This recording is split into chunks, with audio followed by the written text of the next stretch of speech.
El 9N i la V baixa han estat dos dels principals reptes que ha hagut d'afrontar aquest 2014 a l'Assemblea Nacional i que marcaran també el 2015 que està a punt de començar. Aquestes dues jornades històriques han estat les protagonistes també a la trobada anual que la secció local ha fet aquest dissabte al museu. Reconeixen que la gent té dubtes pel procés, però també confien que seguirà avançant. La gent té aquest dubte, aquesta situació de que els polítics sembla que no entomen com havien fet fa un temps.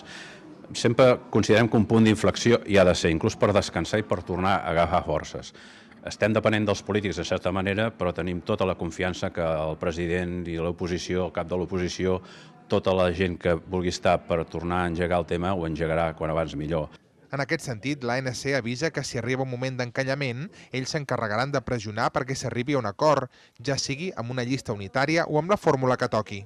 Sé que estem constantment en contacte amb ells per pressionar que es tiri endavant i tot el que hem aconseguit fins ara no quedi refredat. No? Però també considerem que som capaços també de demostrar al carrer, de demostrar que amb la mobilització de la gent és quan els polítics també hi van a darrere perquè no volen perdre la relació amb la gent. El que no s'ha fet a la trobada ha estat presentar un pressupost com es faria normalment. Això es deu a que la secció granollerina té unes eleccions el 17 de gener que serviran per renovar el coordinador, el secretari i el tresorer de l'entitat.